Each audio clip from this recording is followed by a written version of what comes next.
Yeah, on our way to Anga Restaurant, 6:36 a.m. Dapat meron silang breakfast buffet. Maaga tayo kasi mag-island hopping tayo today at ang call time sa island hopping is 8:30.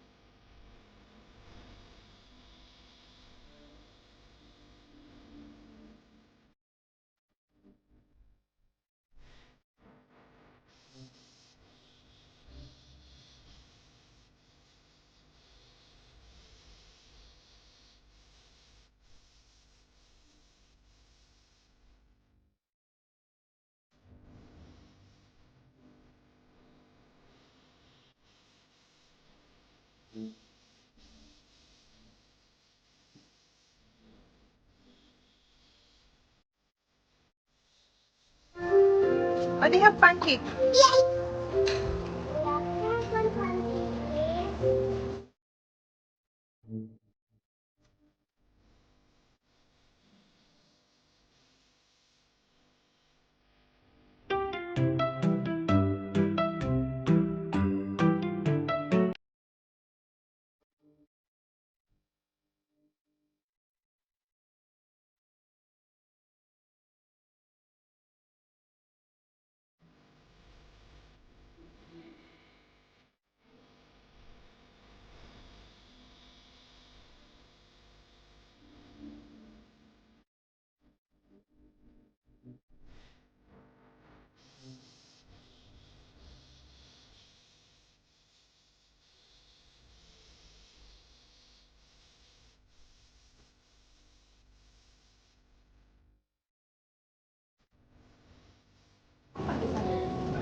Oh, coffee.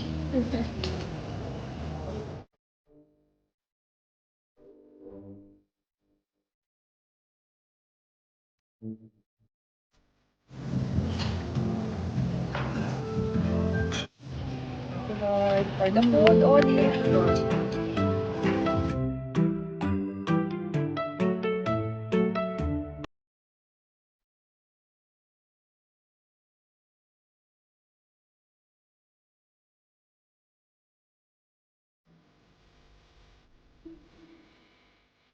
Okay, done with our breakfast buffet. Pupunta tayo ngayon ulit sa villa to freshen up. Freshen up para sa Gigantes sa island tour. So, ang call time is 8:30. Dapat nandun na.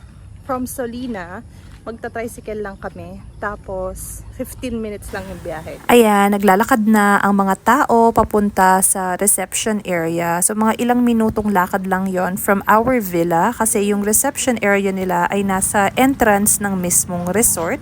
At yun na nga, naghihintay na pala yung tricycle na service namin papunta sa port. We paid 250 pesos for our tricycle ride pero one way lang yon.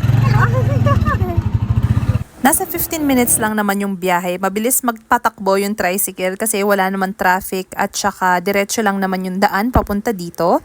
This was a Friday. Marami ring tao. Kailangan naming magpa-register muna at magbayad para sa tour. And in case biglaan or nakalimutang magdala ng cash, don't worry, they accept GCash and bank payment.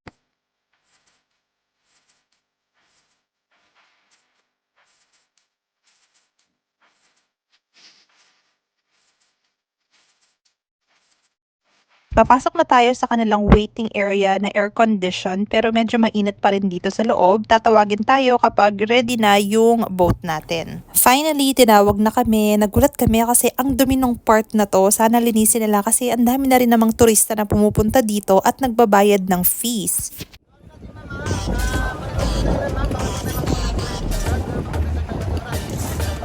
Natin mamo sa dagat pabalik ma bawal po na po tayo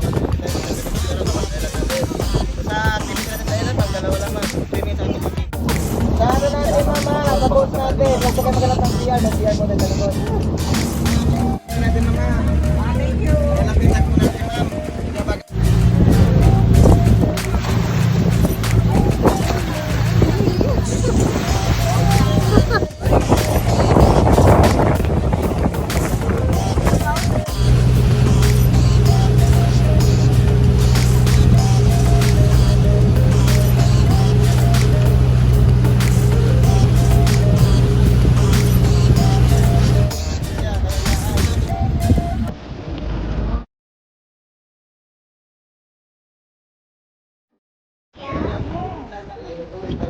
So not, but we will go to 6.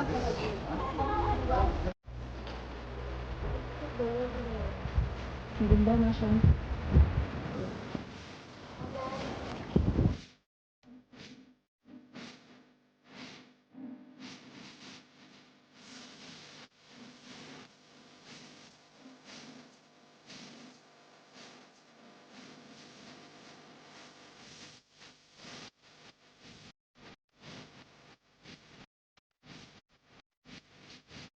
Uy, senior citizen of the world, Annabelle Bagsik.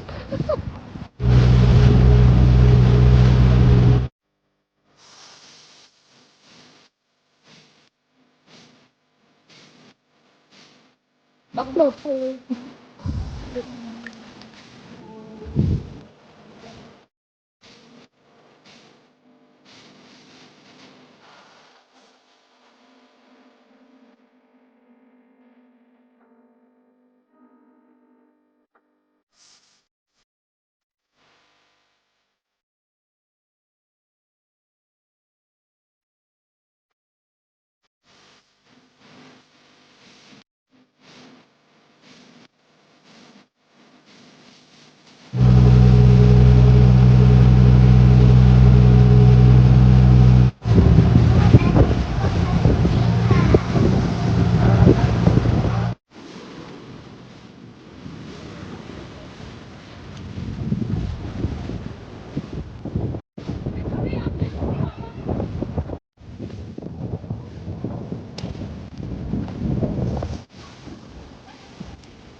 Parang yung sinasabi ko yata yung balkon.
That's top.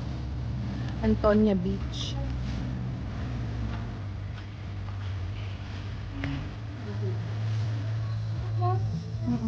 Ayun na yun. Did we do this? Yeah. Can you show me later? Yeah. Ayun.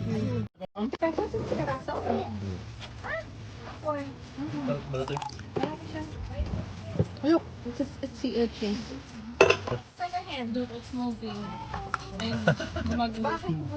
Yes, ma'am. Gumagalaw sila.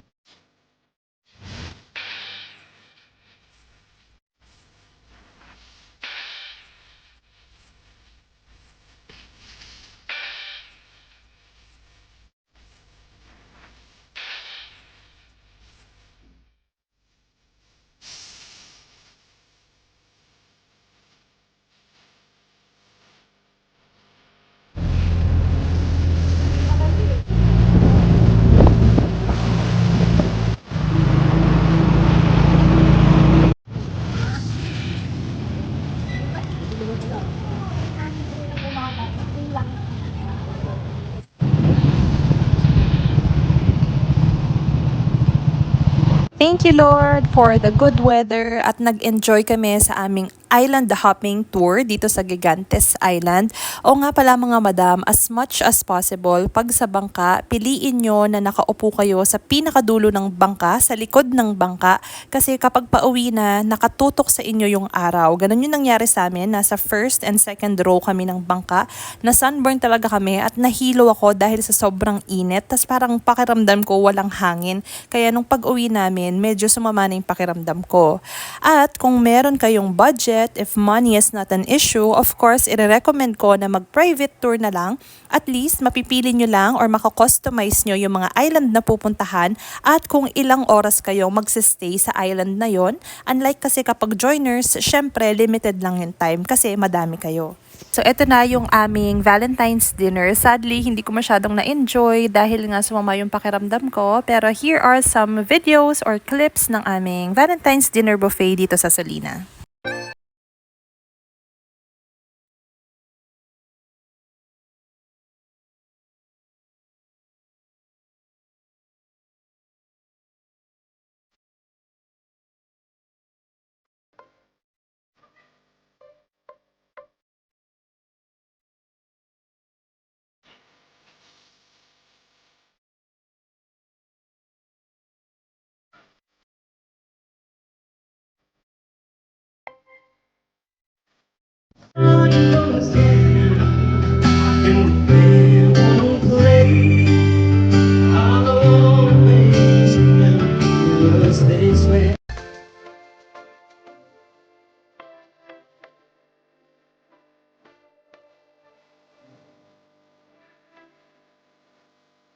Never